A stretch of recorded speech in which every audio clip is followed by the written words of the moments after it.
कहवा में जन्मे श्री राम की कहवा में कृष्ण जी जन्मे है। कहवा में जन्मे श्री राम की कहवा में कृष्ण जी जन्मे है।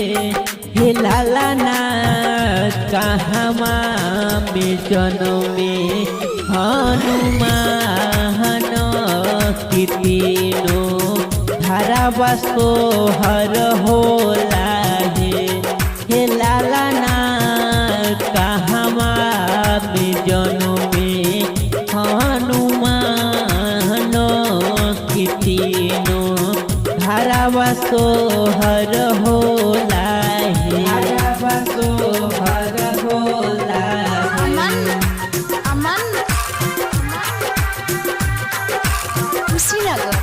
कुशीनगर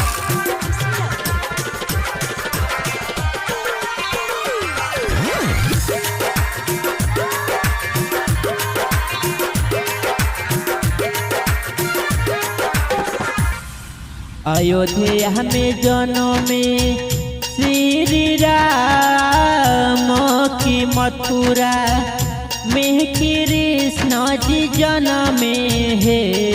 अयोध्या में जन्मे श्री राम की मथुरा में कृष्ण जी जन्मे है। ए लाला ना पर्वत पे जन्मे हनुमान की तीनों धारा सोहर होला है। ए लाला ना पर्वत पे जन्मे हनुमान की तीनों धारा सोहर होला है। धारा सोहर होला है।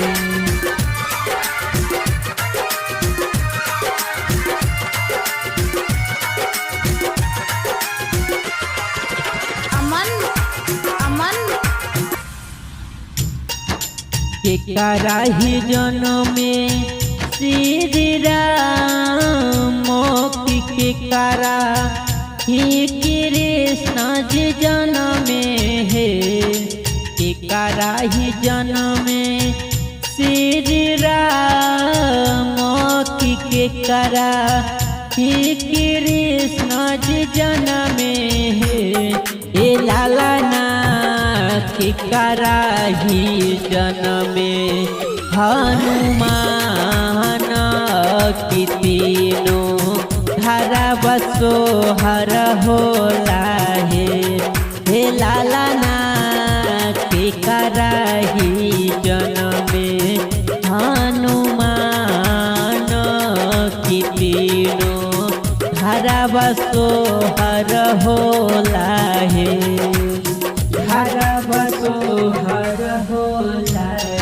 कौशल्या के जन्मे श्री राम की देवकी के कृष्ण जी जन्मे है। कौशल्या के जन्मे श्री राम की देवकी के कृष्ण जी जन्मे है। ए लाला ना अंजनी के जन्मे हनुमान की तीनों धारा सोहर होला है। ए लाला ना अंजनी के जन्मे हनुमान की तीनों धारा सोहर होला है। धारा सोहर